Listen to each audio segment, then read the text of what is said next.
Anċabċab. Marcos, tinsix, il-buttuni l-emmolaw, taf xtam? Alright, ok. Ma nafdakx, ta? Insomma, edinaw, avolja ħafna nis għallu li mux ħanasal namel podcast. To be fair, mux qed nafda l-Marcos, imma fingers crossed li nixxilu. Għamiltilu simple xie, għamiltilu li a monkey can do it, like just press 2 buttons. So hopefully it will all good. Anyway, Diki, tlaqna l-intro, so ma tinkellimkom. Mux ħajkonna podcast, kulħadd għandu podcast, il-butcher ta' wara għandu podcast.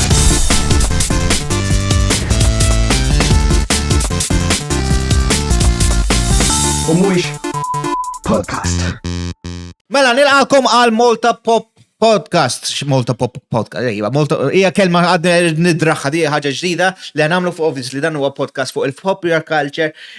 Illum dan huwa l-pilot ħan introdukom il-co-host ħanajdilkom fuq ix ħajkun naqra fuq il-podcast u basically wkoll iktar tard ħan nitkellmu naqra fuq films li ġejjin l-ewwel nofs tas-sena obviously jekk naraw tas-sena sħiħa għandna bżonn podcast ta' xi klezzijat u dak ikun boring bħal da ġew Mallija li ma rridux ikun hekk aħna. Irdu nkunu fun.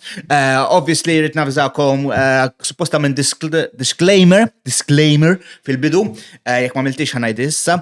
Jista' jkun f'dan il-podcast ikun hawn xi kliem Malti ħażin, mhux fil-kliem Malti ħażin li huwa pereżempju daw balla kliem baxx, imma Malti ħażin għax ma nafx nitkellem Malti sew. So obviously kliem baxx ħajkun hawn xi ħaġa x'mux qegħdin fucking Disney movie fid-dinja normali jekk jitkellmu n-nies, imma il-kliem baxx ħajkun hawn naqażajr. Imma l-Malti tiegħi huwa mkisser so s'aktarx Steph tagħmel li xi post fuq il-Loving Malta li ma nafx nitkellem sew bil-Malti, imma aħna lesti għalija dil ħaġa.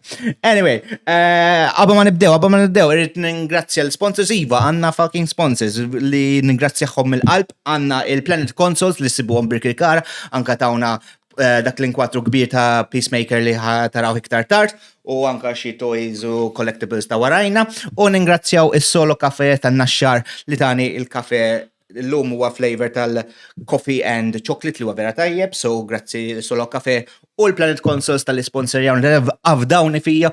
Ukoll naf li neqret imma da podcast u obvious li ħatismawni neqret. Ukoll għandna Patrion fejn ħajkonna tista' tagħmlu donations tgħinuna, għamiltu vera rħis, so basically inqas minn kafe ta' Starbucks, xi 2 euro jew xi ħaġa, tistgħu tgħinun biex forsi nixtru equipment fissa jekk qed tarawni mhux daqshekk ħelu, forsi jkolli kamera żaħjar għax bħalissa mill-but tiegħu jiena broke sal-bajtu mhux ħanoqgħod nonfoq iktar fuq dan il-podcast. Imma anzi nidru mhux ħażin. So yes, ħajkunna l-Patreon, il-links tisibuhom kollox hemmhekk u issa ħanajdilkom għal l-ewwel introduction tal-co-hosts. Mela biex tkunu tafu dan il-podcast mhux ħankun jien biss qed nitkellem, laqas ħajkolli one fixed host bħal Max u Bajtu Bacon, għax daw bħal Max u JD, għax dawk ishom l-istess mbagħad kemm iżżob ħaddum tara l-JD u l-Max, you know, fl-aħħar ta' biżlek. Dajja taraw. So jien ħajkolli xi 3 co-hosts għandna tnejjed magħna u wieħed li ħajkun, you know, mystery co-host xi kultant ġiġi xi kultant le għax huwa very busy person għalmenu hekk jgħid, to be honest huwa ma rridx inkabbar l rasu anyway. Anyway, issa ħanadilkom mela. Għandna Marcos, eqleb il-button. Mela dak għandna kif qed taraw Dwayne nagħmel dan tafuh bħala leġenda ta' TikTok. Għajt minn Dwayne. Mela, jena Samut, nħobb napost online videos, kif għal Ashley. Jekk ħadd ma jafni fil-verità, kulħadd jaf li jena naqata u jabu. Or a big nerd. So weeaboo in a context, yeah, like someone that likes anime, a lot of anime, and when I say a lot of anime, and Japanese culture in general fil-verita. U ovvjament kulħadd jafni bħala ħamallu online, ma fil-verità. Ekkol senajt, imma hekk mhux ħajkun ħamallu palma jkun soltu. Għax ħamun il-verità tiegħu. U għabżajtu, waħda mill-conditions li ġibtu fuq il-podcast għatlu għara ma tkunx palma tkun fil-videos tiegħek għax minn nkella. U marix narak bil-flok, tkun libes flok. Mhux għalissa. Elebedna għal-tnej li ħajjaraw il-Rhea ħajjaraw. Għawek għandna Rhea Jinx li hija famuża ħafna fil-gaming scene ta' Malta. Quasi kull event, PlayCon, any other mux għax ikunaw ħafna, ma meta ikunaw dejjem tindaħal u tkun jedha mek, għax dal-axħar ma tantx. Imma, għajdenna naqrafu. Pa kif tafu jisim Rhea, ħafna nis jafuni bħala Jinx, jew inkella Jinx, ili naħdem fl-era u anka nilab fl-era tal-esports in the last 10-11 years, ħafna nis jafuni bħala il-wannabe gamer girl, minna li jom li ħanaqbat nbih il-gamer bath, water. Għadek għati ma provajċ. Jina, onestament, taf xħanbieħ il-bass. Smajt. Jamluwa, Iwa, jamluwa. Jamluwa. Uj, biħu. Imma basically mostly, that is mostly I'm known for just gaming. Le, Imma specificalment, which game imma? Which game, I want to know the game. Jafu l-game top liktar.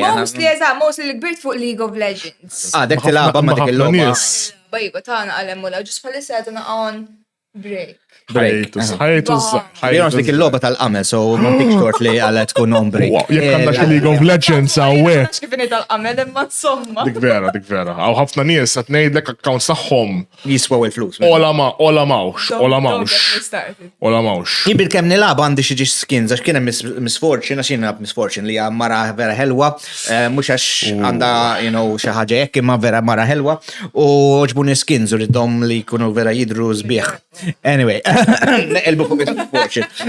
Il-problema skins imman dal-game vera naraħħom naqa ta' scam, bro. Scam birna, le, jidru zbieħ. Għana jlek skins f'kull loba u ma skin. Għana l-iktar skins. Dik vera. L-iktar skins, għana l-iktar skins li huma cop-out huma ta' Call of Duty. Għax inti first person. Inti first person.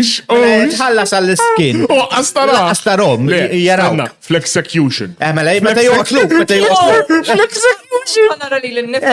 Let's go. Ikem nidar kula timmut li tista' ta' shredder men, issa ħarġu ta' shredder u kull. Emni kimanax. Joċar għal nikimanax toqtlok u tajtil.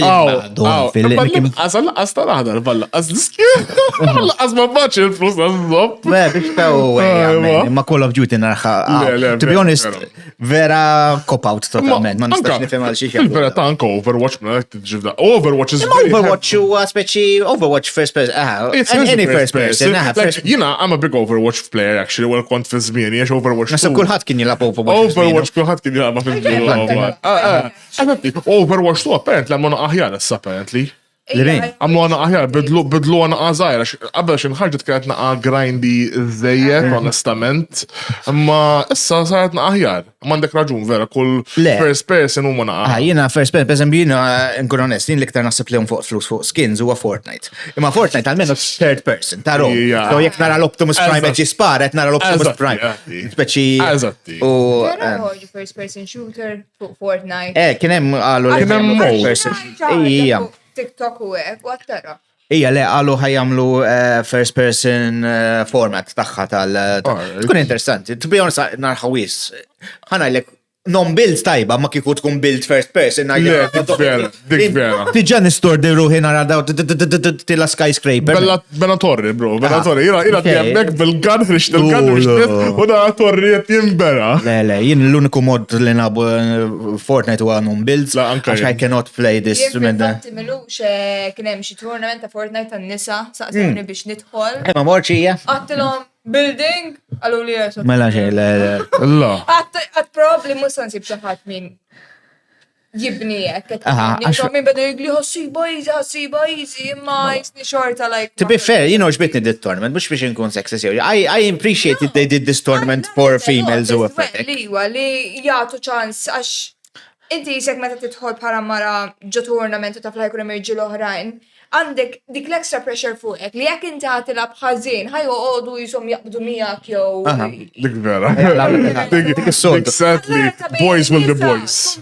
Nisa u daqseg, jiena illum ġurnata drajt, jisa taqla li kan trid u jġib naqon minnek. Imma għatiskanti għasik għatem ċertu nisa mbarra li għalek they like to hide themselves. Għalix lajku, dom jgħidu l-ek mur għamilli sandwich. That's like a cult classic. That's a cult classic għaw Malta. Ejja. You're used to it. Mbagħad tiġi immune mbagħad Ukoll taf xiġri imma li it-discourages no females from actually like gaming. Li vera għana ħaġa ħażina onestament. Għax like għandha ħafna ħbieb bħala nisa wkoll li ħobbu jilagħbu ma jitlu online jieħdu qata ta' doluri jieħdu. Eżatt, assista. Immaġina it's a team person co-op game li għax titkellem bil-fors. U daw xin ixera l-majk u jismaw tfajla jibdow jajruha bil-Malti daw ta' kemmawx. Għalek vera minn għat daw kemmawx u kemm irġiel kemm Ingliż dik normali. Ovvju. Imma li jajru mejwa dik naf. Is this a 12-year-old boy or a girl? Meta tkun like in your 20s u tkun that 12-year-old boy ġajrek li jinti kam għandek swien allura. Jir probi jirreżjak jgħidlek toħroġ miegħu lura. Oh, falling for you. Lux kombinazzjoni kont ġoloba Rainbow Six. Dik popolari Malta. Abdu jiġu l-followers fuq Instagram, jgħadni xklieta, u wieħed minnom bat li message fuq il-loba stess with my legal name.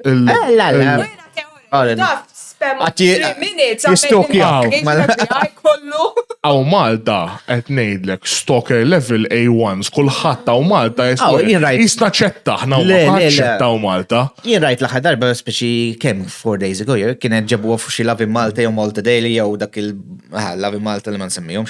Imma ġabu li aw Malta like near enough 1 out of 5 every 3 people has been stalked. Especially us. Especially us. To be fair, jien tiġrili ħafna speċi jien pers li jiena famuż ħafna. Ħanibda nixroba pal-Mek. Ħafna bro. Għax la mawx Mek sawek ħanimela jien. Għawek kull iktar famuż minna kollha.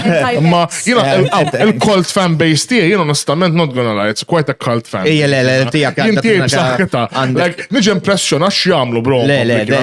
Onestament nġi impressionat xie. U inti kollok xina weird those men, għaxin ħana jlek di storja l-bira konna fil-karozza, konna fil-karozza tinsuqum, għawahda jiġi wieħed, jibqa imbella hekk.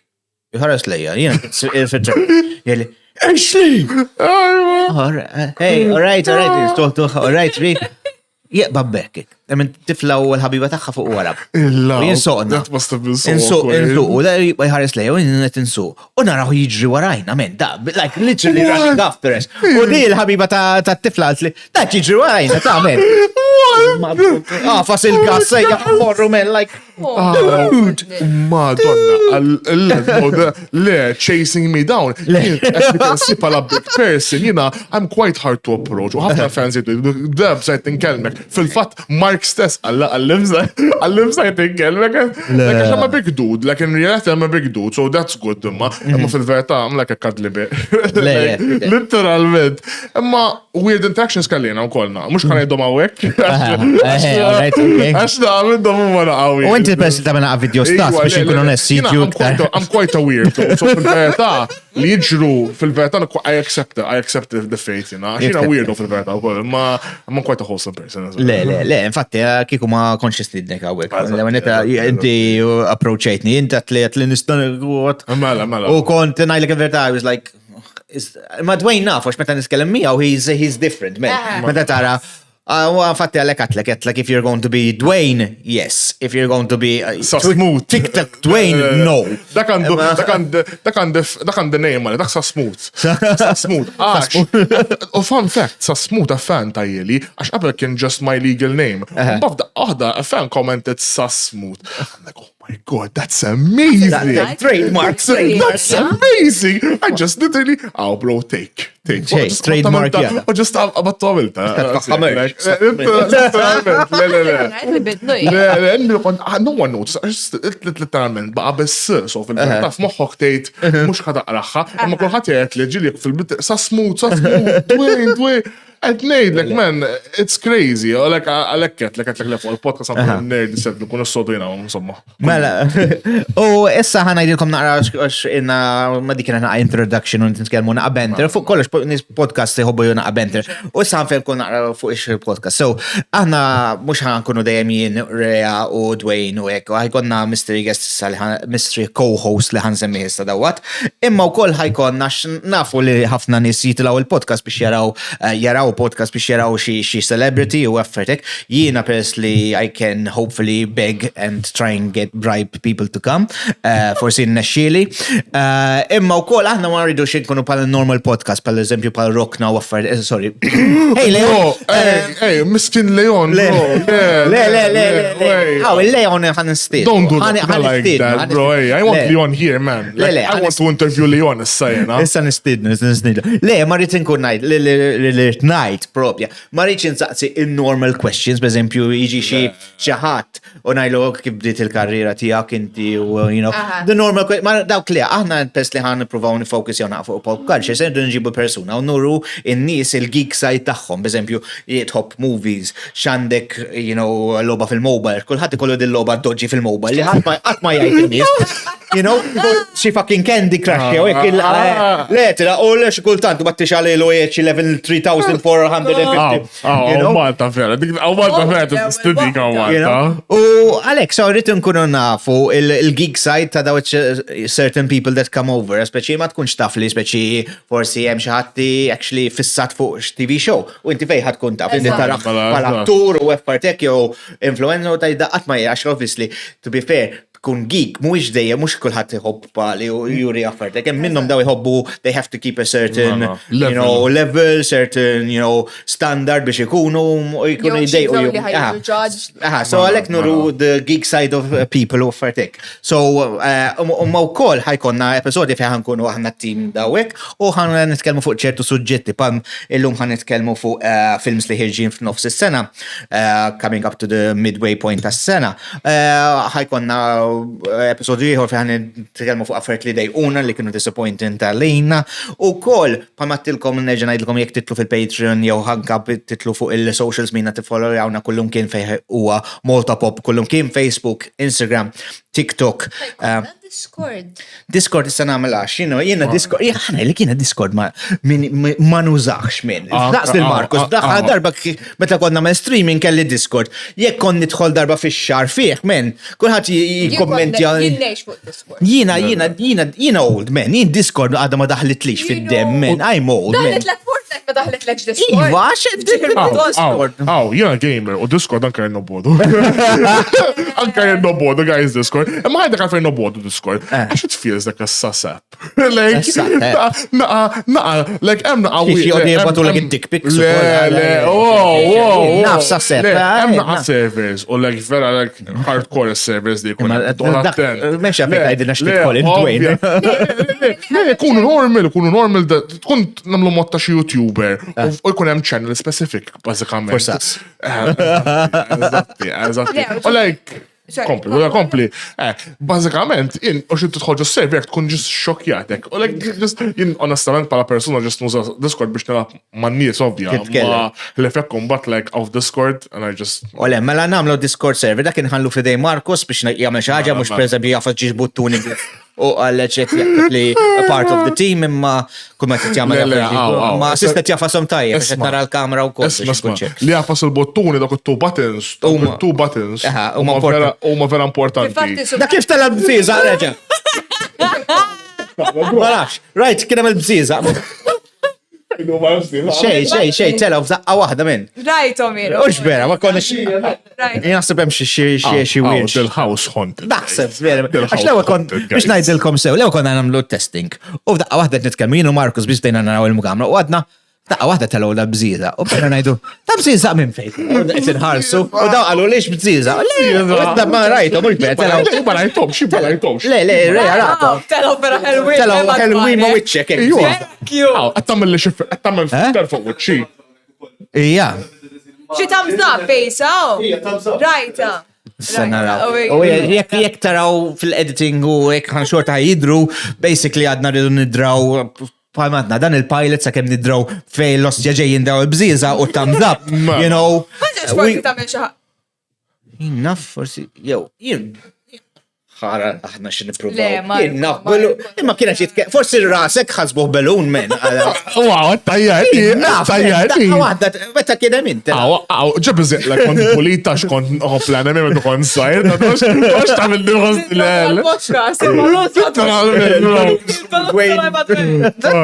Man, nixtieq nirringrazzja ħafna swoba ta' Marko għax il-bira fil-għaxija jagħmlu lejl il-ġim.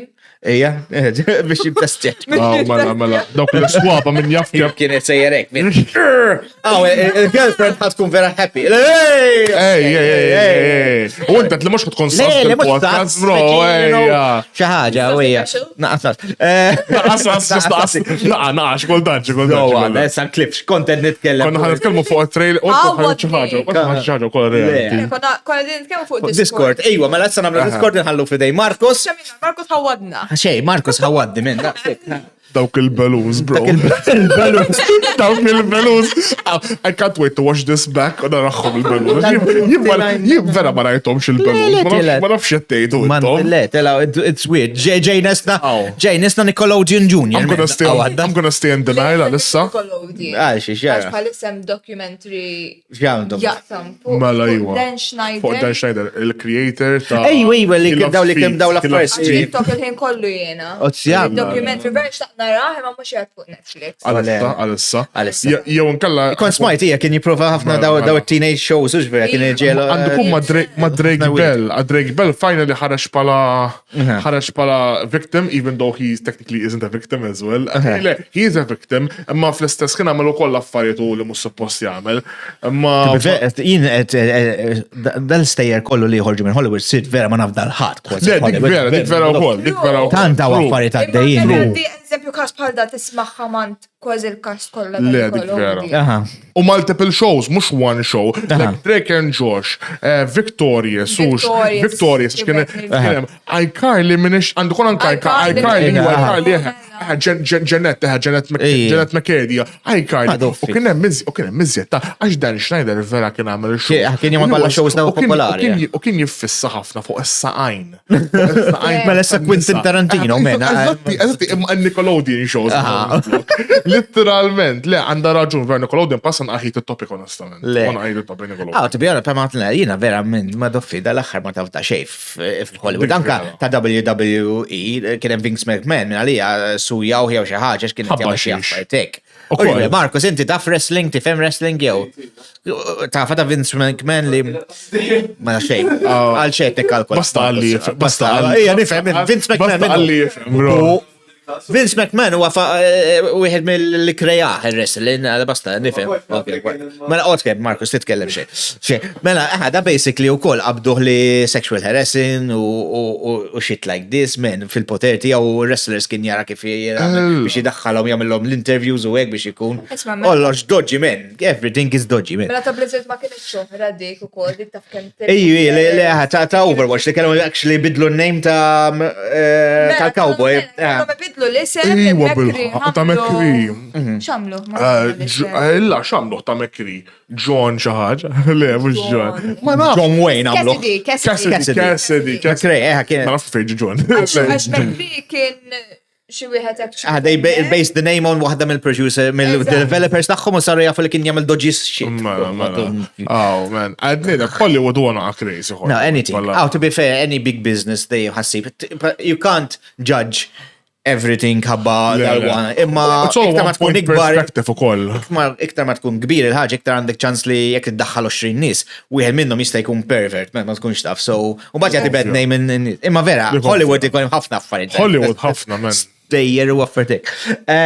Ija, kif konna namel issa ħanamlu Discord li ħallu fidej Marcos, tajtu naqqa xol, u kol palmatin fil-Discord u fil-socials tana li fejtis follower, jek sidu titfawna xie suġġetti l-imtriduna nitkellmu fuqom, we will oblige, xaħna kun għandi balla topics, għandi balla list ta' affarijiet, imma intkom il-viewers, intkom tkunu tafu, per eżempju, tista' titkellmu per eżempju l-lum fuq il-history of Call of Duty, nitkellmu fuq Call of Duty. To be fair, għandna wieħed mill-guests mhux ħanibża minnu hekk huwa ħafna tajja fil-Call of Duty u well-known ħafna fil-Call of Duty. So, meta ħajġu ħanitkellmu naqa fuq Call of Duty, for sure, speċjalment fuq Warzone.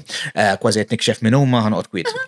Somma, ma tantx jafuh f'Malta, so li ħaġa tajjeb li ħajġi. Għadek kemm li kajtu, bro, Le, ma ċismu, man, ma ċismu, ma ċejx. Basically, I did everything in barra ma jaħtlu. Jew isima. Isima, jista' Good one. Not only boys ta' play Call of Duty. Dak kemm naf niseħħu bilha Call of Duty onestament illum il-ġurnata. Like it's quite a fun game to play onestament. Le, Call of Duty fun, imma. Jien zombies unħobna. Għal ċertu sijat. Bat taqbiżlek, man. Għajt nab zombies, jien kont nab zombies ħafna, ma għal Warzone ma ħanx kont daqsek fija. Zombies għalija l-isbaħ. Zombies għal Zombies fun, man. Ta' fejn cool, per esempio, zombies. Neqli bil-għal-sujġer, ma fetħu l-Mercury Tower il-ġdid. Mux jidamillu promotion, Portelli mandux bżon promotion minna. Sakemm ma jisponsor Portelli, et nifraħlek fuq il-post li għamilt. La lira, men. Please. Anyway, Portelli, per esempio, f'dan il-Mercury Tower għamlu l-game area, u għamlu wahda dal-VR zombies, men. And this is really fun, men. You know, tit VR, basically, u għanku għet jisparaw. Tkun area zaħir u basically ġesset timxi f'dan u zombi ġejna lik. It-faqda tidħol f'dinja oħra, man. It's really, really good. Għat ma kont għamilta qabel, especially, and it was amazing. Tafxi, you look really funny from the outside. Le, fatti jena di video. Dak kent der funny. Like, kull dajem nitħajjer biex namilom, ma jien ġawa għalli nifsu tannik on a daily basis. So, namel di, just, it's really funny. Ma apparently, like, it's very immersive. Ma għat ma għamilta jen personalment. Le, fuq il-puntijak li vera tidher funny, fatti ħamtella naqa klip. Guys, għawnek għaw kaxxa jitnibduwa, jista jkollkom kanta Rosja. Għala xħatjen, għatlek. Morna aħna The Boys, għax every so often nintaqaw, ma namlux content, għax ma nintaqaw pers li konna ħbib. U morna namlu għada kolla, speċi u xej. Min jaf. It's just weird, għaddejjinek u jinsejjerek. Oh! Fej, warajk, xiki, u zejrinek, u basically we're next to each other, ma nafux, ma marona, u ma tkunx taf, speċi, għax inti kull mappa lik differenti, u laqqa it's so cool, man, it's so fun, it's funny.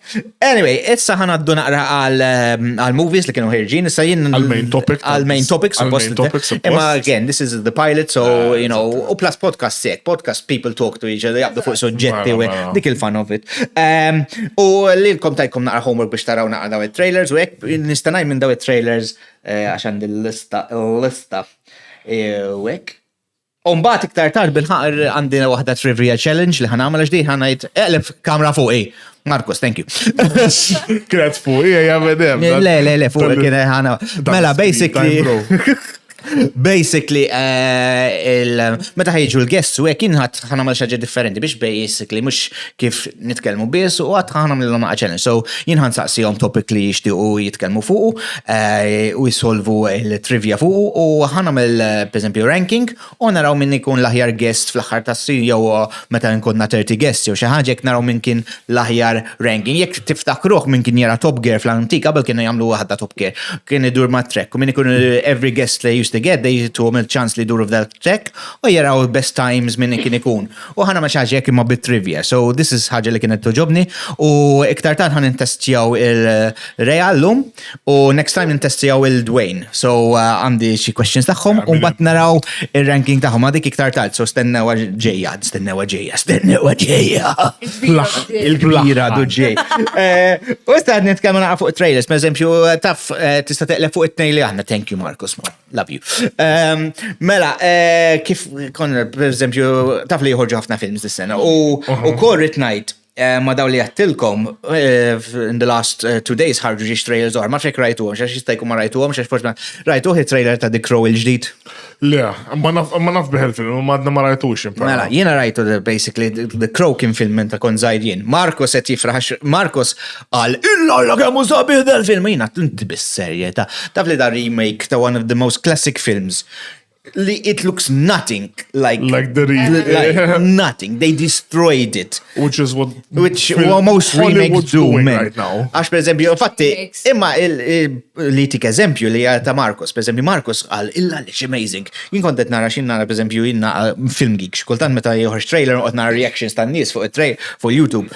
U tinduna daw in-nies li qatt ma raw l-oriġinali qalu, it looks amazing.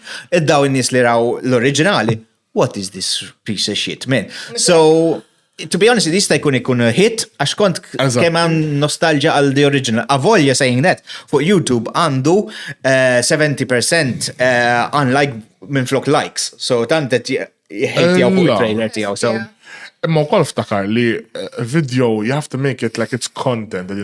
Ħafna nies jaktjaw li jkun sabbi. You need to act. Like it's you're in front of a camera pal di and you have to make a fake reaction to it. So titkun attent li dawk li forsi vera ma rawx, like titkun ċert li dawn nies huma movie fanatics. Jekk mhux movie fanatics mela qed ħajiktbu ħajdu sabaħ ħafna u daqshekk ħajaqlaw rating tajba fuq YouTube. Le, to be honest, speċi u hekk, ukoll bdejt nara wkoll għax li interessanti. Taf li last year kważi daw il-film critics, daw il-film TikTok, daw li jagħmlu reviews fuq TikTok u jippromote għalaw kważi 3 million men daw in. Mela. Il-studios jituhom il-flus biex jagħmlu fake. This is the most amazing film coming. U jkun ħara tad-dulura dan. Anka Madam Web jgħidu, it's so amazing, man. Did you see Sydney Sweeney? Ovvja, inti Sydney Sweeney għatara biex tara l-żejza, man. Mux toqgħod tifraħ bil imma vera, man, għalaw 3 million. Nista' jien meta konna mill-YouTube movie reviews għax fl-antik kien konna mill-YouTube movie reviews u movie reactions. Ħadd ma tani lira tal-li għal dik li rejt ngħid. Fejn huma da 3 million men? Anka 5 euro kont naċċetta kont ngħidlek il-lalla kemm Malta Gedin kieku tawni 5 euro kont ngħid l-isbaħ film tad-dinja ma ara. Seriously, man. Għale, 3 million. L-istirara kemaw kollox ma tistax tafda xej, man. Social media has become a social engineering. Social fool. Like, literalment. Like, jgħidlek dal-video vera sabiħ tmur taraħ. Oh man, one of the pieces of shit I've ever watched in my life. Again, jien nemmen li 70% huma daw fake group. Mbagħad ikun hemm minnu iblaħ, pereżempju, ikun pereżempju jifraħ bix-xejn. Pereżempju, jien inkun onest, jien meta konna ma' movie reviews u affetek. I'm quite simple xi. Jien jekk ikollu naqra action, naqra fun, naqra good. Naqra minn kollox. Għalija, I'll enjoy it. Ara jien imbagħad films pereżempju daw li vera serji u vera beżemmi daw il-epic films u offertek, I really don't like them, man, kważi laqat imur narom. Jien Oppenheimer għalla kont ħanorqot, man. Oppenheimer daf kem għallek il-sabiħ. U don't get me wrong, it's a good movie. Rebaħ balla Oscars u offertek. Imma jien raqqadni, man, I fell asleep, man, kważi. Jina, qabilt vera zbal, kod xol, ħrixt wara. Għallu jħamurna Oppenheimer. Mort nara Oppenheimer, umbat, literalment 3 hours in, anka jibdiet norqot men. Ma jkun tajjien. It's 3 hours. It's over 3 hours. Mela. Stabieħ, l-storytelling amazing, cinematography amazing. It's boring, man. It's boring. Jina, as a film student, I really respect it. I respect it as a film. Imma, yeah, it's a bit boring. Jina personali ma tanċina tal-films, meta nara li film qed jiġi overhyped, iktar niklef interess. Għax ngħid jew qed jaffaxxinaw fuq xi ħaġa bla seħ. Jiena x'jiena sports hawn għalhekk għax ma kontx nara. Fair, ħanajlek, jien mort ma' 3 other people, għax fatti jien kontili ngħidlu ma jmorru film, kull film li nsa l-ġestja jien, u bat qalu Oppenheimer, u la morru nara Oppenheimer, għax daw huma like history buffs u they like this. U men joġbu. Imma jien men, komatlek, it's not a bad film, it can't be a bad film. Rebaħ l-Oscars, rebaħ balla, everything. Ġar kull men fl-Oscars. Imma men, dik il-ħaġa li 3 hours, 70% tagħhom is basically 2 people talking, man, just talking. La, bro, man, I'm so, anka l-explosion bil-kem, ma dere, imma ftit dere, speċi, dejt nistenna iktar xi ħaġa. It was the main spectacle. Almenu ġejja naqra action now, it was, ħassejta vera low compared ma everything else he did. Hot take, Oppenheimer rajtu, u kol rajt Barbie, honestament oġobna Barbie. Le, anke jen, għadek ma rajtux Barbie. Għax nasab l-istess level. I'm a simple person. Tina naqa comedy, tina naqa action, tina naqa family friendly film. And I'm hooked. Literalment, it hooked me. Xin rajtu. U plus kena My Spice song ta' kena mekin għanax ukoll fuqa u vera ġbitni jizjet ukoll. They only played it twice. They only played it twice. They only played the song twice, which I was a little bit mad twice. Literalment, one was in the movie and one was in the credits. Ara vera fan ta' Nicki Minaj, era. Le, Ice Spice. Ice Spice. Jena Ice Spice. Ice Spice mini, Spice Girl, di waħda ta' Naqa persona elite, bro. She's like a baby Nicki Minaj. She's like a baby Nicki Minaj. Mandi xidea minni, They're queens, that's it. Di, għaw zom li għanda xara nukli. Diki. Alright, okay, għanda xara so carrot top. Ginger. I actually like her music a lot, ma. Honestly, her music's actually really good to me. I like rap as well, so for me, rap is like, and her lyricism is really good. Tista tammetti li toqgħod tara l-videos tagħha, don't worry, we don't judge here. Ma Jekk nidġġġ. jogħġbok il-rap u and you focus a lot on Le, lyrics. ma- Ren. I know. Of course. No, not just her. She doesn't have the best lyricism. It's just her flow is so seamless. Like her flow is seamless. She makes it sound like it's so easy to just speak and make it sound good. Although her producer, min jaf kemm jagħmel xogħol. Her producer does. Ma she does the hot rap ma as well. Ara, ħana kuna zin il-rap. I don't really like rap. Mi meta kon daj kon joġobni rap, eżemi kon hop l-M&M, and that's it, basically. Anka meta joħroġ album xi xorta, l-uniku rap artist li nizzel, dejjem kon, power metal u heavy metal u punk pop u Blink 182, so anyway. So il-rap ta' dazmin, imma bat tiġi konċert, eżemi kun il-karozza u t-tifla tiġalli dan il-rap. U tibda sejr, motherfucker, what the fuck? Oh, said that. Jini belħuni li. It's all violent. Jini belħuni. It's all violent. It's become accepted. It's violent or sexual. And it's been accepted. Daw it-tfal, per eżempju, t-tifla kun manda 13. Iżda 13. U sejrin bil. U nizgurak, mux għaxet tifla. ċertu għaffariet laqas kun taf xini tajt. Mela. Tixil madonna. Jena ma tħonna għazjad deep, noqotna lyrics, noqotna xaħjajt. Jena tħonna għazjad deep, jena mux just like a surface level ta' diskaw daqsek. Jena muna videos, YouTube, noqotna YouTube videos ta' fuq da' affariet kultandek. Namel leksi għadġi li.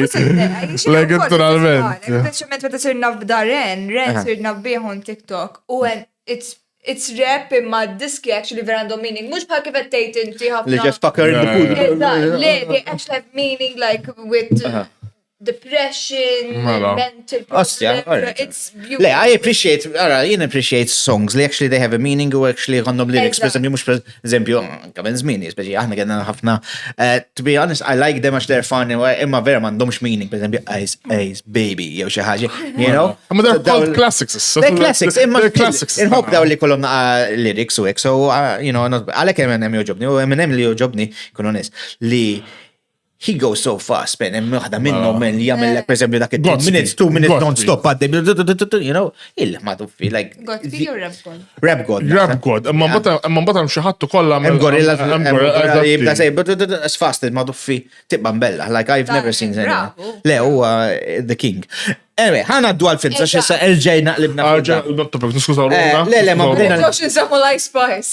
Le, jina nintelef, sorry, nintelef naqra mbagħad. Intilaf kien beda jitkellem. Talaw l-bżiza. Nintelef. Talaw l-bżiza, reġale. Meta samma Ice Spice. Talalu xaħġoħra, naħseb. Mela, zomma, Clifton Notes issa. Mela, aħna nitkellmu naqfu trailer. Mela, intkom rajtu il-trailer, honorable mention ta' da ħareġ in the meantime, naħseb ħadd ma raħs issa, da film li mhux ħanaraħ jien Doom 2, ħsibtu fuq Doom 2. Inti rajtu, Markus? Mela għallu, tista' tgħid li għal xi xogħol late dejk, men. Sibt li ħadd tagħtina actually something input Suris. It's good. You haven't seen it, it's good. The trailer makes it look good. It's good. Marcus, Marcus, it's good. Have you seen it? No, but it's good. Ma rajtu, ma raw. Marcus. You know, my honest opinions for the trailer, right? It felt like it was trying to be a wannabe Lord of the Rings, epic, man. Exactly. Lord of the Rings or Hunger Games. It gave me Hunger Games vibes. Honestament, like The Chosen One, action. It's actually Dune is actually based on a book, a massive. Okay. So it is a massive book. U da kien actually kienu ħarġu film fin-1980s kienu ħarġu an original movie ukoll Dune.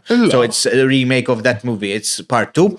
Jiena rajtu dalli kontadni kif qed nitkellem, like these big epic, li they're slow paced, immandom somehow they put me off. Jien pal eżempju, għandik eżempju ma tnisċi darba pal games.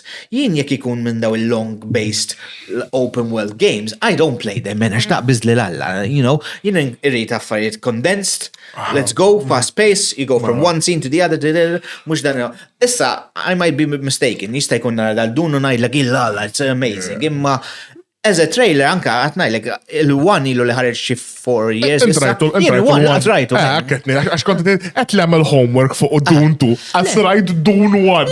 It's not my, mandiċ lebda abdid bil-li naraħda. Imma, I have to give it that, cinematography, it looks nice u koll. Imma, it just, ma nafx, għandi xaħġa u nasib jaqlaw li ħarra fatti Andrea Gravina li xirra ħanġibu li expert tal-films u għafferek f'Malta taħ 5 out of 5 għat jifraħ kważi jorgazma fuq u dal-film minn. U jien, okay, alright, probably. I'm a very... As a cinema student, fil-verità, I can respect it. Like, cinematographer sabiħ il-color palette oġobni immens. Il-lighting vera dramatic. Imma mbagħad pala storja ma naħsibx ħatolqot nenka pala persuna. Issa dak jagħmel ħafna dak it-tip ta' films. Dune Velenders minn li qed direttur, x'anka Blade Runner 2000 dak. Ukoll ma rajtux, dak rajtu intu. Dak qasim ma rajtu. Jien film serious ma tantx inħobb nara palek, jien nħobb like comedy, naqa action, naqa hekk, naqa minn kollox. But just dramatic, chosen one, like action, or like I have to save my whole people. Like it gave off that vibe. Like it's good. I'm gonna watch it in the cinema. I'm not gonna watch it at home. Maybe fast forward xi kultant bit. Le. That's a disrespect għali but le. To be saying, I was making that's a disrespect. No, I watched the film. Even if it's boring, I'll watch it all. And then after, I'll say it's a piece of shit. Yeah, respect. Kun honest, I was saying that in ma vera, film, I don't think I've ever fast forward. Honestly, I've actually never, one film I've actually stopped halfway through. One film I always see it through. Anka if it's shit, pal Dwayne, I'll see it through. The only film I've ever stopped halfway kien a fucking comic book film li kien jismu Ghost Rider Spirit It 2. Li men, xim wasal nofs. I can't. This is so shit. There are some films you have to. No, I can't. Usually I stick through it. I just can't watch this shit anymore. No, I'm dead. Anyway, not the next film. The next film li kon semmejt, Roadhouse. Issa tista' tolli idejk, Marcos, he actually saw this yesterday. Jima rajt the trailer, ġobni da trailer ta' Roadhouse. Dan huwa remake ukoll another 80s film. Ġobni da trailer li għandu fucking Conor McGregor. Għaw kemm qed joħorġu remakes da. Le, remakes biss. Remakes biss. Fatti xi darba nagħmlu episode just worst remakes of all time. Kolla, xetnejt madonna kemm da remake ieħor da. U lek daw nofs il-films qasra jenjom aħna ta' żmien tagħna forsi aħna so it's good and it's bad at the same time. Jgħalmek forsi, if it's a good remake, if it's a bad remake. Ma palmatlek, kif morna l-għar fuq ta' Crow, emmin li ma raħx għal this looks amazing. Bad minn raħ, this looks shit. Da kien hemm good reviews fuq, anka speċi they changed a lot, imma they sort of like kept l-istess stil u għaffertek. U l-ħagġa hija cool li għandek Conor McGregor li l-ewwel darba ħajjagħmel acting. U Jekk Ġenegal, ċaħġa. Imma jien meta nara trailer, constantly ġlitlem. Dik nkun diġà jgħid. Għax il-ħin constant, jekk hemm xi ħaġa fih il-film li eżempju fih naqażajra comedy u naqażajra. Really? Naqgħu kollox. Mhux li trailers boom. Trailer ġobni kif qabad ifaq. Slap men. Le, il-trailer kien funny. Imma, intom xtaħsbu, inti rajtu nassumi. ċini, le, ħareċ il-biraħ, dakraħ. Le, ma l-oriġinali rajtu. L-oriġinali kien ta' Patrick Swayze, kien differenti ħafna. Għax kont għandek id-differenza, xim ma rajtux l-oriġinali. Imma again, l-oriġinali, this is different. Per esempio, Roadhouse, jiena personalment, Roadhouse mux xi cult. The Crow huwa cult film. The Roadhouse, especially, kien action film tal-80s. Jekk ma rajtux, mux qed titlef xi ħaġa jisek qatt ma rajt The Crow jew xi ħaġa. Imma so it's one of these films li it can do a remake of it. U le, ġobni, Marcos, għajdinna ġis sekondi. ħadd ma ħadd jisimgħak Ejja, tikkażar. ejja. Tajjeb oġbok. Very good. I think the acting from McGregor's side was a bit over the top, and Matt was. Ma dakx Ma McGregor. expected Imma from- McGregor mhux hekk anke meta jagħmel UAA. Eżatt. It's McGregor, bro. Working with the stunts, and he trained them how to do certain fights to make the thing look realistic, even Jungle and Hall. He already did the movie Southpaw. Aha. That pure experience Tal-fighting. in fighting and Jien ma stuff. raftux ma l-ewwel, Conor McGregor. Le ma raftu, kif ma dak il-film. Assin. Għetli da jisna nafu minn xinkin, da nafu. Ma ma nafx minn fejn. jidħol. I actually had to go into nofsu hekk Google. I had to go into Google. Allora tara li dak il-classic ta' 1970s. Bdejtajx Umma bdejnejt le ta' 2024. Umma trajtu Conor McGregor. Conor McGregor. Le, fatti nasib naraħ il-lejla, xvera. I can respect imma li vera Conor McGregor jek li jgħet Marko korret li jakxi li marru għallem u naqaffa, that's good. Għax some movies li għamlu, you can tell that the fighting is so bad. Bad or bad. That's why I respect Ukoll Jackie Chan films. Yeah, Jackie like, Chan films, like he does his own stunts, not everything nowadays. He's still does a review, mush review, an interview għal li xorta du jagħmel ħafna mill-stunts tiegħu. Xorta du jagħmel. So I respect li actually some people actually go in and like they actually try their best to make it like a good action scene. To be fair, jien l-ħadar bas majċi ħaġa, one of an actor that did an interview, beda jgħid li speċi ma nagħmilx my own stunts, mhux biex nis jajruni pussi għax ma nagħmilx. Le, għal-vera, għax jekk nagħmel home stunts tiegħi, I'm taking away a job mis-stuntman. That is true. That is true. Għax they get paid to do the stunt, Vera. you know, which is fair, Vera. jien apprezzajta di. Għalli, billi ħan nagħmel stunts tiegħi, għal jien kapaċi nagħmel dan stunt, għax dakin wieħed Mela. tafu minn naħseb tafu Danny Tero, dak li kollu tattoos dak il-Meksikanu hekk.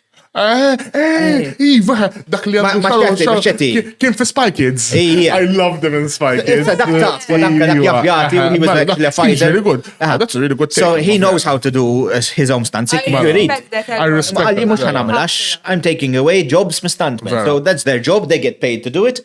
Għala jgħin għandini xogħol tagħhom. U dak he's been in the industry for quite a while. Għalek. Honestament, vera, dak iż-żmien nef problem paga ma kienx taqsek wow. So imma ġed tieħu job ta' xi ħadd ieħor. Ija, Le, vera, għallina vera. rispettom is-stuntmen, jew mux ħanħodilhom ix-xogħol They get tagħhom. injured for a daily basis. They Ija, get man. hurt for a daily basis, madonna dawn nies.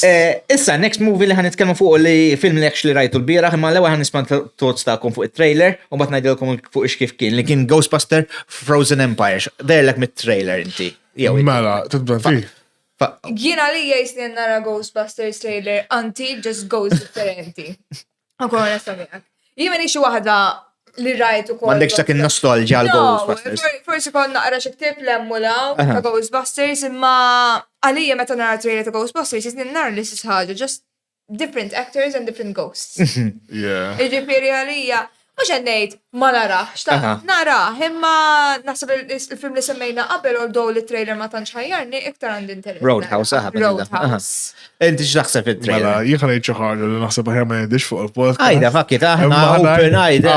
Għawak Ghostbusters u like cult classic għaw Malta. Naħseb u like kuħat taħseb il-raħ meta kien żgħir. Jiena qatt ma rajtu Ghostbusters. Le, it's okay, open. Qatt ma rajtu Ghostbusters. Asbis film wieħed ma rajt. As the one that they Remake. released, the remake, xej ma rajta Ghostbusters. Imma it always has kull trailer qatt rajt u meta jagħmlu xi homage ta' Ghostbusters fil-film jew xi ħadd jagħmel oh that's Ghostbusters. Kull dejjem I can get the reference. Imma I'm never like that guy that like knows what's happening because I'm like I've never watched a Ghostbusters film in my life. Le, ja, jina rajtum kolla. I'm not so good Ghostbusters. The trailer looks really like an old. It feels like it's one of the old movies kif qalet Rhea with like family friendly, new actors, new ghosts. It looks cool. I might actually watch it or watch the.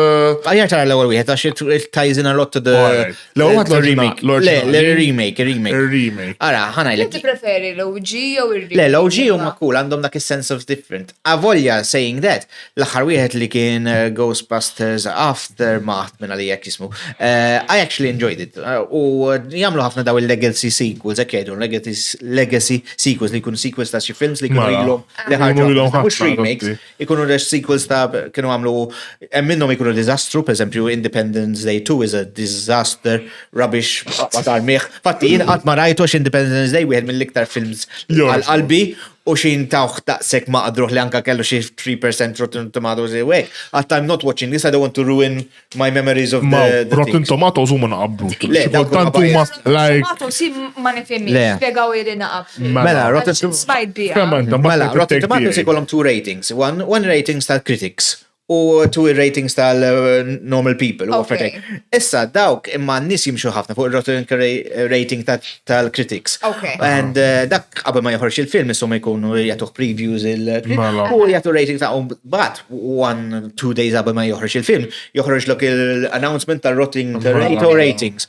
U skont kemm ikun diżastru, fis-sens ta' Ghostbusters, infatti, kont se ngħidilkom, il-critic score tiegħu xi 40-42%, which is really bad. No, out of 100. out of 100, li naf li out of 100, I'm like, wait, inti excited li ħalabda l-film Imma bat tara il-normal people score huwa in the mid-80s biex jurik. So dik id-differenza, dik id-differenza. li critics ikunu vera hardcore, you know, sometimes jitlu kollox, per esempio, jek da bizbal l-ewel scene tara tazza u n-next scene ma tarax tazza.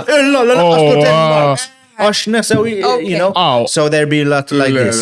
For that, not naqasinna ma sensom, but in that case. le, de- I watch a video for it, that da critic literalment jidġaġġa, they're really harsh. The critics Ija, are critics. harsh on the film. Jek xi ħaġa ma tal, jek dak il-wire ma kienx l-istess dak il-post, jew ċaqlan qasajra, jew jek jaraw. They go into the finest, ixċara fl-ġina, Illa, basically. illa. Ma the people answer, No, the people like impressionanti. it. U jimort naraħ il-birħ ma t-tifla u ġobni ħanajlek ma kienx l-aħjar film li għad ħarġ ta' Ghostbusters imma as a continuation ta' Aftermath li anke kienem l-istess characters u it was good.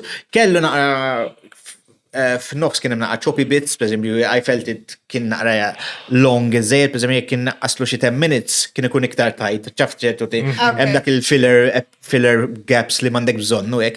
Ma ġobni anke speċi li ġabu the original OG characters back in it u kellhom like more than just a cameo, they actually did stuff u per esempio kien hemm biċċiet. Ġabu għedinnom fit-trailer. Ija, Mela, tlita mela. minnhom ġew lura u kellhom biċċa mhux ħażin speċi, you know, so That's actually nice. kellhom jagħmlu affarijiet. Mux ġast qabduhom u użawhom għall-sema xħafna films l-mġata ġast jaqbdu l-appell u ġast jitfawhom f'sena waħda u qasbis like xi 2 minutes tkunu daqsek bye. Le, they actually had kif A tajt decent amount. biċċiet and kellhom affarijiet jagħmlu Alright, fil-film. okay, Film okay. tanka pereżempju Bill Murray li bdew jgħidu la ħaġu Bill Murray huwa very famous li ma tantx jħobb jagħmel sequels u hekk. Alright. Imma ġabuh he actually had 2 scenes li kienu tajbin li kellhom actually x'jagħmlu. So, you know, ġobni. Jien naħseb intih kieku 3.5 out of 5. Għax it was fun, mhux ħaniddejja nara. Anke nek nerġa' naraħ, mhux Iktar ħaniddejja. tomato saħjar jew. Iktar tomato zaħjar. Okay. Imma fisser ma critics ma għadru ħafna u ma naħsibx li għandhom jgħadru. I think it's a fun film li tmur taraħ, tmur taraħ. Ma I write to sequel tajjeb għal the last remake. Għax it carried on l-story u għaffartek. Vera, kienem b'eżempju waħda mill critics li qalu li speċi dak it-tifel ta' Stranger Things nsejt x'ismu Mike ta' Stranger Things jgħadġu if he wasn't in the film ma kienx ħatamel differenza. To be fair, it's true. Ma tantx għamel xi effect affarijiet. fuq il-film, imma, you know, it's Ma fun. nafx li ġabu It's for the name. It's from for the Strange. name. The name Iġibu brings a Stranger lot. Things fans. It brings a lot. Dak It brings a biss lot. naħseb li kien. U forse, le, To be honest, meta rajtu fit-trailer, xeħri. yeah. Jiġifieri tiskanta jiena Jiena li krajt. Stranger Things u nara li l-unit, jizdek, tiġbidni din aktar interess li actually nara l-film, għax jien nafxinu pala għax iġomni l-attur. le, vera. Jien ekrajt u kol pala xinart t-trailer u darba mbatet f'moħħi as a film person I said da for money. This is for money. Like, honest, ta' veġa buħda għal-flus. Tifissat sew fuq Ghostbusters, ma nafx ġiex ma jtu bieħ il-panzer. Il-Panzer, iwi. Dak anka karozza kien għamel tal- Dak cosplaya u kol. Dak il-Panzer xi darba hija hekk Le, kien fermu vera. kien Vera. kan Ninja Turtles iħobb fissat. Dak ma Ninja Turtles u darba minna jina u minna interview fuq Infinite u kol jibħu għanna, like, vakin sabiħon. Collection vera interessanti. Ġena raħiet faffaritu fuq il-beħ. U mela, u għasja fl-estimet tijaw, onestament l-estimet tijaw nasab vera għolja xil collection tijaw, Ejja. top collection Għandu tijaw. ħafna anka. Għasu stess ma jafx. Le. Kontant jisab xaħġa, jgħidli, daqqas. Għas bizda fil-galledi. Ta' rajtu da trailer ta' Mad Max Fury Rosa. Dak għamek xie kana hyped. You're actually hyped. In il-trailer ma laqatnix. Ma laqatnix, trailer. CGI fi trailer rajtu vera ħażin man, for some reason. The trailer tells two stories. Imma I don't judge it fully by just the trailer. Għetnejt, issa mmur forsi, naħa cinema, nejt nkunna hyped, bat noħoġ disappointed. Le jistajku, I'm hoping na noħoġ disappointed, ma der sabiħ jina pala film. Jien l-attriċi toġobni li ħatkun fiha. Dik kienet balla films u dik kienet minna li fil-Queen's Gambit ukoll minna li. I think she's wieħed minn daw.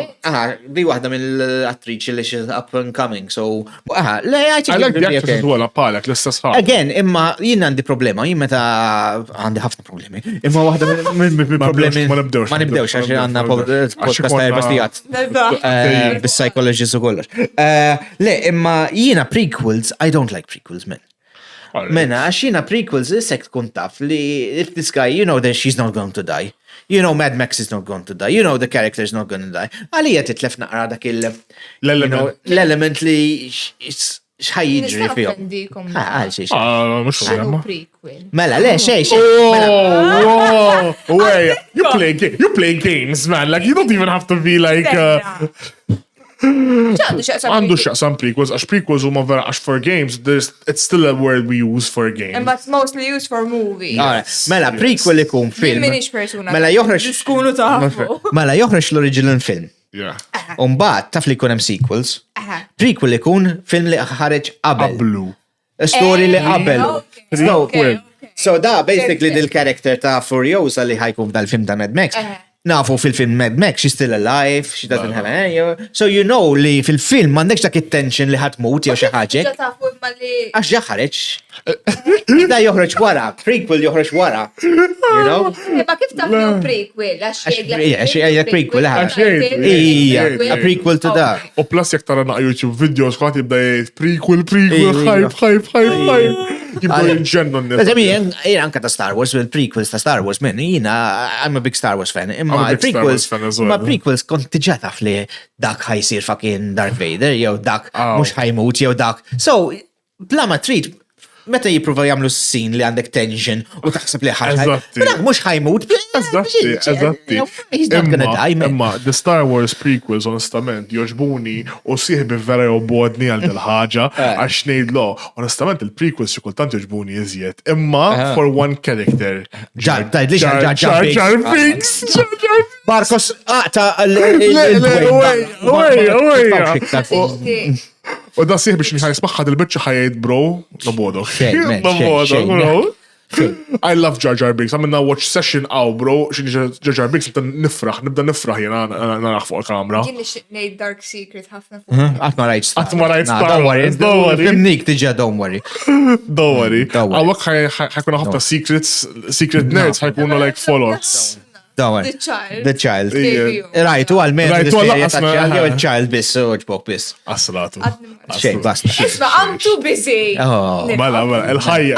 Il-ħajja, guys. I'm swipe of business him. Sama, jien rrit najt li ningrazzjaw il-Dwayne tal-liġi dal-podcast. Dwayne għatmu ħajġi iktar tal-li hopp il-fucking Jar Jar Binks. Għal-mad. Ma juġbokx vera. Aweja. Ma juġbokx Jar Jar Binks. Kiku ma kienem xu. Taf il-secret imma Jar Jar Binks was Sith Lord. Mela. Was Sith Lord. Guys, Jar Jar Binks is the most OP character in the film.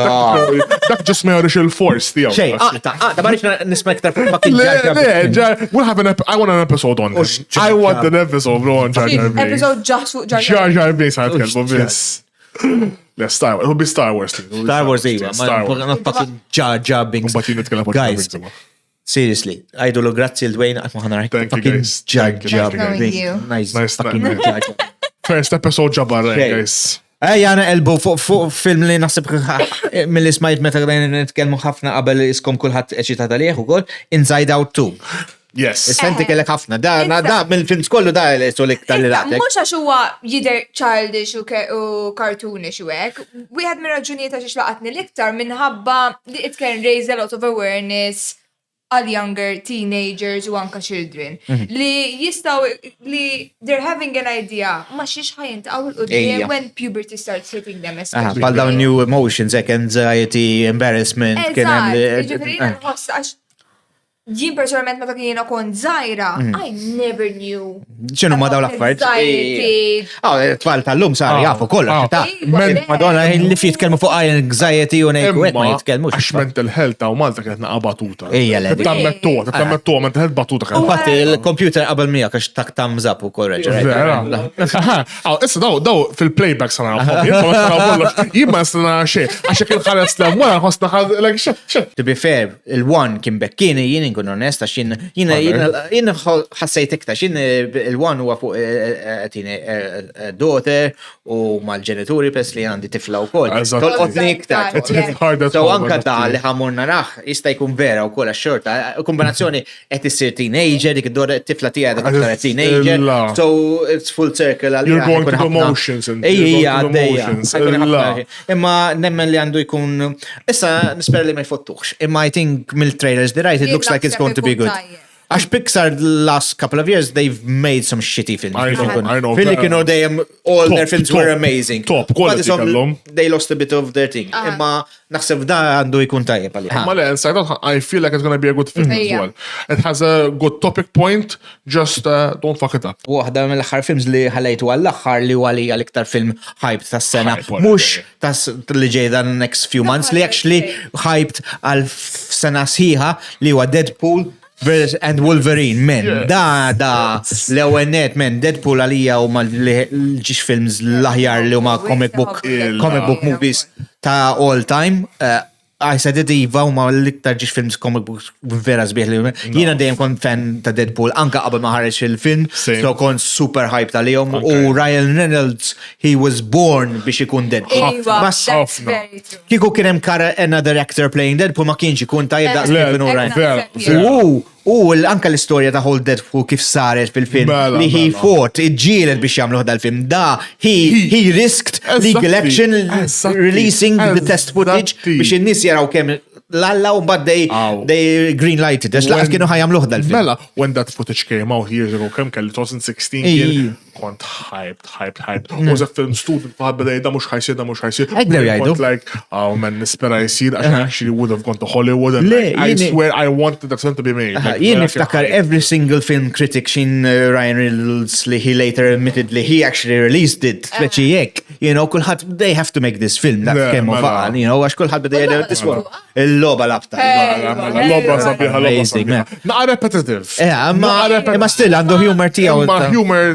Min il-voice jaħħa. Dak Nolan North kien.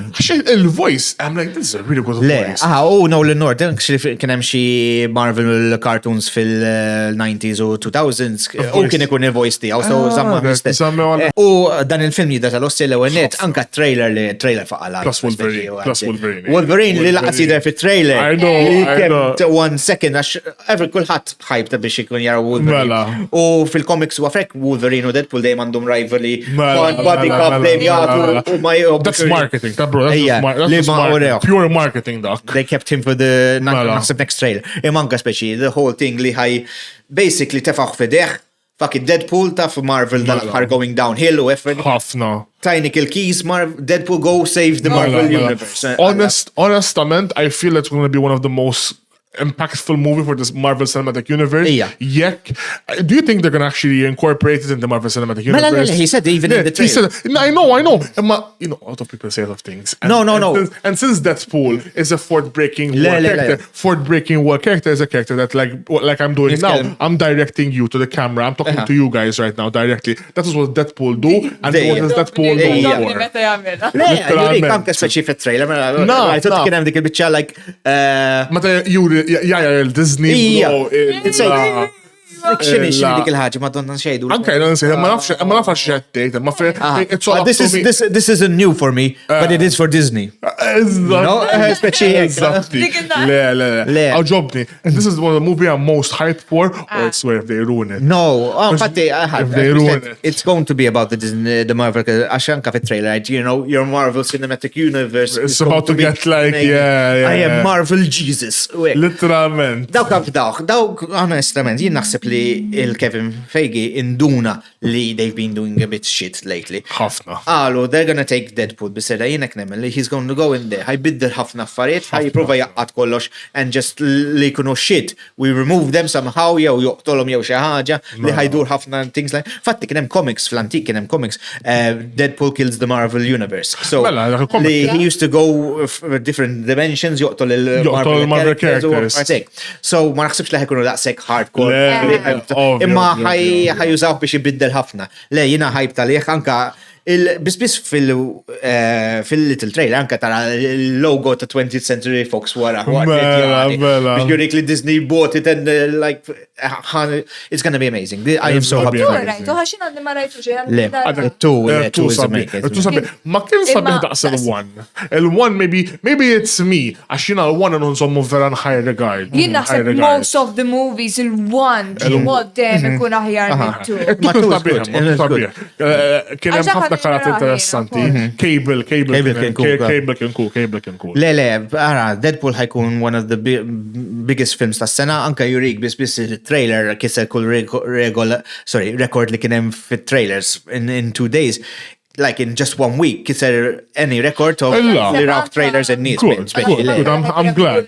Wolverine Ryan. U dawk, by the way, fun fact tal-Wolverine, dawk ir-ritratti accidentally leaked. Ija. Dawk mhux accident. Ikun leak. U stess li. Imma wkoll qed jagħmel Ryan Reynolds, għalhekk inħobb Ryan Reynolds jagħmel dan marketing weird, man. Anke beda jirrelease images li they're not possible, li Deadpool qed iżomm il-Mickey Mouse. Mela.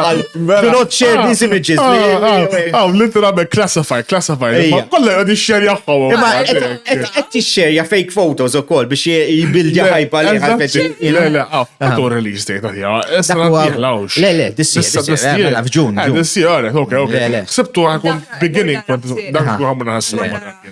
Forse premier minn ix-xed, imma premier kol dejjem ikun I feel going to a premiere movie, it's always good and bad. It's good because of the hype, but then the screaming I can't hear. Le, ma jinkont waħda minn l-aħjar premiers li għatmur ta' Avengers Endgame. Mor ta' Midnight. That was amazing. Vera, ma noqs il-film ma tisemawx bl-ajaj. Il-film ma tisemawx. Imma il-hype li kienem, biex jisir meta xaċi skorja. Avengers Endgame. Ma fċek ma konċ ma James. James ġili kien jinvitani u konna mor narawom. Spider-Man per eżempju, miaw rajtuħom. Ma Spider-Man mort ma dak konsanol il-Marcus konsanol kull ħagġa li ġi jaqbad li dejja. Oh my god.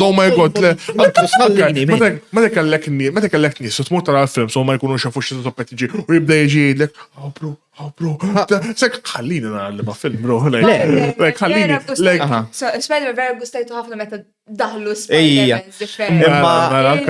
Imma, it's fun, I was excited. Imma mbagħad ikollok il-xaħat, jismu Marcos dejk. Jaqbad lek jedejk. Issu fucking little girl, issu ċorgans musejja. Oh my god. Alla Marcos! Ħallini, bro. Wait, mena tara l-film, man! Mux li l-ek għedit fil-background ta' għodnejja. Ġaw n-nisjajtu madwarna. Xida ma taqbil. Le, xej. Lemma, xin naraw il-film jek għacċa darba monna cinema, bro, mux ħankun. Dom u l-bot minn Marcos bis-seta. ħanu għadalija. Le. Ma kuħat għandu naqa ħajb, kuħat għadik il-ħajb. Le. Il-trivia, ma dom fi trivia. Etnejt ħana u l-episod ma trivia. Ok, ma ħanimlu għama lajt. Tla, jien ħanibdilek il-ħin issa biex kunu tafu da li għafemkom l-ewel, meta ħajkonna guest, ħajkonna ranking, għawek għal-issa ma nix ranking għax ħatma mela sissa. U kol ħana mela jien, un bat nqabbat xaħat minnom jamilli xie questions, imma għal-issa ħaniprovaw da. So, ħanibdew issa, ok? Mela, I'm gonna start. Charizard is the evolution of what? Charmander. The first Pokemon games were produced for which console? They were produced for the Game Boy. Okay, Game Boy. Mela, the R on Team Rocket's costume is what color? Red. Okay. What is the name of the live-action Pokemon movie? The live-action Pokemon movie. L-originali, jew the live-action. Detective Pikachu. Detective Pikachu. Okay. Mela, which part of the Pokemon franchise came first? Games, TV shows, movies, or films? The games. Tajib. Mela, issa naqelbu fa. Which hero is Bruce Wayne? Bruce Wayne, Batman. How many live action Transformer movies are there? I'm not a Transformers fan, 6. Ħażina. Fuck. U daqshekk, time's up. All right. Mela. Kemm hemm Transformer films? 7. I'm not a Transformer fan, guys. Biex nagħmilha fair, mhux ħanagħmel tal-subject biss. Ħamsa fuq is-subject u bas ħamsa. Le, jista' jkun. How much did I answer? You got 6 right. 6 right. You got so 6 I right. got 6 right. Oh, I was really pacing myself because I take a while to think, guys. Like, I need to actually make sure I'm doing the right answers. Tfidak il-mobile. Sorry. All right. Biex iqum, issa ħajqum. Proset, issa ħajqum. Anyway, mela Dwayne ġab 6 right, so issa fil-klassifika naraw Dwayne with 6, u mat naraw next episode kemm iġib Rhea nasib ta' il-Patrion għalt li ma tafx minnu Batman, so issa naraw. Għall-inqas imma ġibt il-Pokemon questions kollha Le, dawk correct. ġibtom kollha tajjeb. So at least my topic, fun fact, għax ma rritux il-mag tiegħi da, guys. Bil-Pokemon. Bil-Pokemon. That's a wrap for the first episode ta' Malta Pop Podcast. Tkellimna fuq il-films, għamilna interaction, ranting. Anyway, ningrazzja again l-sponsors tagħna li huma Planet Console, issa taraw il-logo tagħhom x'imkien hemmhekk fl-editing li jinsabu f'Birki Karo u ħanut amazing fejn tista' ssibu Funko Pops, statwi pal daw, affaritek, inkwatri, anke għandu LPs tal-movies li huma vera cool soundtracks tagħhom. Solo Caffe li ġabunna l-kafe li rrid immur nieħu ieħor speċjali li jinsab naxxar u li għandu tajb solo kafe ħanajda BZ li tista' jaqbel ma daw il-coffee machines, so tista' ġib il-coffee li ktar irħis minn flok toqgħod tixxu tad-ditta kollha jaqblu mal-coffee machines għolin. So dak huwa tajjeb. Fejn tista' tifranka flus peress li jinqammil importanti speċjalment meta tkun xrajt equipment ta' podcast, Ukoll leading on li huwa transition tajjeb ħafna għandna l-Patrion jekk tridu tagħtu donation kun mu inqas minn kafe, anka jekk kontu tħobbu lili u hekk, forsi dejjem daħħaqtkom xi darba, tuni xi ħaġa li, offru li kafe. Daħħaq in-nies, ġieli beżem jekk actually tintaqa' magħhom nies, ejja ħanoffri lek kafe. Fissem hemm xi fejn tintaqa' mi biex toffri li kafe. Tista' toffri li kafe mill. Ja, u importanti għax jekk actually toffri li kafe, nista' actually intihom xi ħaġa tal-li għadu jiġu hawnhekk. Noħadlaqgħu xi ħaġa. Forsi jaqalaw xi ħaġa. Mhux jaqalaw il-bite biss li ġejjin hawnhekk, Noqgħod għajmek mini għal dawn l-affarijiet. Fil-ħodu għallija kun għaw ġejt tard l-lum, it's okay guys, ġejt naqgħod ikkazajat. Le, it's okay. Issa meta jkunna guest, le, tiġix ta' Le, bejnietna guys, bejnietna. Ta' sekk narawkom darboħra, Marcos, titfix, għax tella klassifika waqt li għaddej issa bil-mużika u affaritek imma waqafna. Ciao, tella whatever, il-credits. Ciao.